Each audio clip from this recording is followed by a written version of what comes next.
ആലിപ്പറമ്പ് ഗ്രാമപഞ്ചായത്തിലെ ഭരണസ്തംഭനത്തിന് പരിഹാരം കാണണമെന്നാവശ്യപ്പെട്ട് CPM സമരം ശക്തമാക്കി. ആലിപ്പറമ്പ് ലോക്കൽ കമ്മിറ്റിയുടെ നേതൃത്വത്തിൽ ഗ്രാമപഞ്ചായത്ത് ഓഫീസിലേക്ക് മാർച്ച് നടത്തി. CPM Perinthalmanna area secretary E. Rajesh March ഉദ്ഘാടനം ചെയ്തു. ആനമങ്ങാട് ലോക്കൽ കമ്മിറ്റിയുടെ നേതൃത്വത്തിലും കഴിഞ്ഞ ദിവസം ഗ്രാമപഞ്ചായത്ത് ഓഫീസിലേക്ക് മാർച്ച് സംഘടിപ്പിച്ചിരുന്നു. ആലിപ്പറമ്പ് ഗ്രാമപഞ്ചായത്തിലെ ഭരണസ്തംഭനത്തിന് പരിഹാരം കാണണമെന്ന് ആവശ്യപ്പെട്ട് CPM പ്രതിഷേധം ശക്തമാക്കി. മുസ്ലിം ലീഗിലെ പഞ്ചായത്ത് പ്രസിഡന്റ് സ്ഥാനം ചൊല്ലിയുള്ള തർക്കം കാരണം ഗ്രാമപഞ്ചായത്തിൽ ഭരണസ്തംഭനം ഉണ്ടെന്നാണ് CPMന്റെ വാദം. CPM ആലിപ്പറമ്പ് ലോക്കൽ കമ്മിറ്റിയുടെ നേതൃത്വത്തിൽ ശനിയാഴ്ച ഗ്രാമപഞ്ചായത്ത് ഓഫീസിലേക്ക് പ്രതിഷേധ മാർച്ച് നടത്തി. മാലിന്യ സംസ്കരണം കാര്യക്ഷമമാക്കുക, റോഡുകളുടെ ശോചനീയാവസ്ഥ പരിഹരിക്കുക തുടങ്ങിയ ആവശ്യങ്ങൾ ഉന്നയിച്ചാണ് പഞ്ചായത്ത് ഓഫീസിലേക്ക് മാർച്ച് നടത്തിയത്. പാറൽ സെന്ററിൽ നിന്നും പ്രകടനമായാണ് പ്രവർത്തകർ എത്തിയത്. CPM Perinthalmanna area secretary E. Rajesh March ഉദ്ഘാടനം ചെയ്തു. LDF ഭരിക്കുന്ന പഞ്ചായത്തുകളിലേക്ക് UDF ഭരിക്കുന്ന പഞ്ചായത്തുകളിലേക്ക് പലപ്പോഴും LDF ഒക്കെ തന്നെ അങ്ങനെ രാഷ്ട്രീയ മുദ്രാവാക്യങ്ങൾ ഉന്നയിച്ചുകൊണ്ട് സമരം നടത്താറുണ്ട്. എന്നാൽ അതിൽ നിന്നും വ്യത്യസ്തമായി ഈ ആലിപ്പറമ്പ് പഞ്ചായത്തിലെ സാധാരണ മനുഷ്യനെ സംബന്ധിക്കുന്ന വിഷയങ്ങൾ ഏറ്റെടുത്തുകൊണ്ടാണ് ആലിപ്പറമ്പ് പഞ്ചായത്തിലെ CPIM രണ്ടാമത്തെ സമരം ഈ പഞ്ചായത്തിൻ്റെ മുൻപിലേക്ക് നടത്തുന്നു.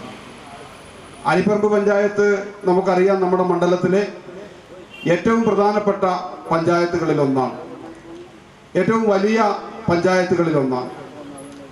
എന്നാൽ ആ പഞ്ചായത്തിൽ ഈ ഭരണസമിതി അധികാരത്തിൽ വന്നതിന് ശേഷം മാത്രമല്ല, കഴിഞ്ഞ ഭരണസമിതി ഉൾപ്പെടുന്ന കാലത്തടക്കം ഏറ്റവും വികസന വിരുദ്ധമായിട്ടുള്ള നിലപാടുകളുമായിട്ടാണ് ഭരണ സംവിധാനം മുന്നോട്ട് പോയിക്കൊണ്ടിരിക്കുന്നത്.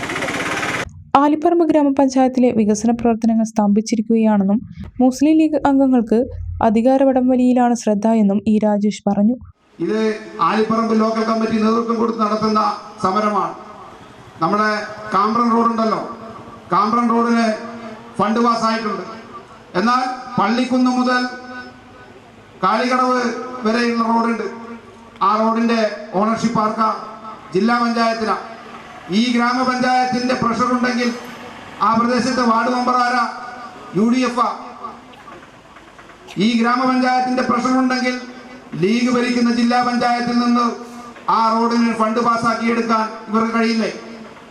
അപ്പോ അങ്ങനെ പ്രഷർ ചെലുത്താനോ അത്തരത്തിലുള്ള വികസന പ്രവർത്തനങ്ങൾ ഏറ്റെടുക്കുന്നതിനോ ഉപരിതലത്തിലുള്ള സംവിധാനങ്ങൾ ഉപയോഗിച്ചുകൊണ്ട് ഈ പഞ്ചായത്തിലെ ഭൗതിക സാഹചര്യങ്ങൾ മെച്ചപ്പെടുത്തുന്നതിനോ നേതൃത്വം കൊടുക്കാനല്ല ഈ പഞ്ചായത്ത് ഭരണസമിതിക്ക് താല്പര്യമുള്ളത്. മറിച്ച് ആര് പ്രസിഡന്റ് ആകണമെന്ന തർക്കവും അതിനെ ബേസ് ചെയ്തിട്ടുള്ള ചർച്ചയും ഒക്കെ നടന്നുകൊണ്ടിരിക്കുകയാണ്. അതിനുവേണ്ടി സമയം കളയാനാണ് ഇവര് ശ്രമിച്ചുകൊണ്ടിരിക്കുന്നത്. ഏരിയ കമ്മിറ്റി അംഗം MP മോഹൻ അധ്യക്ഷത വഹിച്ചു. PK Shoukath Ali, K. Balasubramanian, K. Vasudevan, TK Hamza എന്നിവർ പ്രസംഗിച്ചു. ഇത് ഇന്നത്തോടെ പിരിഞ്ഞു പോകും എന്നുള്ള താല്പര്യം വേണ്ട, അങ്ങനെ വിചാരിക്കുകയും വേണ്ട. ഇതിനൊരു പരിഹാരം കാണുന്നവരെ ആര് ഭരിക്കണമെന്ന് തീരുമാനിക്കാൻ ഞങ്ങൾക്ക് ആര് ഭരിച്ചാലും ഞങ്ങൾക്ക് കുഴപ്പമില്ല. ഭരണസ്തംഭനം ഇവിടെ പാടില്ല. ഇന്നലെ മിഞ്ഞാന്ന് പഞ്ചായത്ത് ബോർഡ് ഉണ്ടായിരുന്നു. ഈ ബോർഡിൽ കാര്യങ്ങൾ തീരുമാനിക്കാനുള്ള സൗകര്യമില്ല എന്ന് പറഞ്ഞാൽ പ്രസിഡന്റ് ഒരു അജണ്ട വെച്ചാൽ അതിനെ പ്രതിപക്ഷങ്ങൾ എതിർക്കേണ്ടതിനെ എതിർക്കാറില്ല, എല്ലാതിനും എതിർക്കാറില്ല. പക്ഷെ ഔദ്യോഗിക വിഭാഗം അങ്ങനെയല്ല, എല്ലാ കാര്യങ്ങളും എതിർക്കാണ്. പ്രസിഡന്റ് അഫ്സലാണ് അവിടെ ഇരിക്കണമെന്നുള്ള നിലയ്ക്കുള്ള രീതിയിലാണ് പോകുന്നത്. ഈ രീതിയിൽ ഇത് മുന്നോട്ട് കൊണ്ടുപോകാൻ വേണ്ടി കഴിയില്ല. ജനങ്ങൾക്ക് കിട്ടേണ്ട കാര്യങ്ങൾ ജനങ്ങൾക്ക് കിട്ടിയിരിക്കണം. മാലിന്യം സംസ്കരിക്കേണ്ട സമയത്ത് സംസ്കരിച്ചിരിക്കണം. ഈ രീതിയിൽ ഇത് മുന്നോട്ട് കൊണ്ടുപോകണം. ഇതൊരു സമരത്തിന്റെ തുടക്കം മാത്രമാണ്.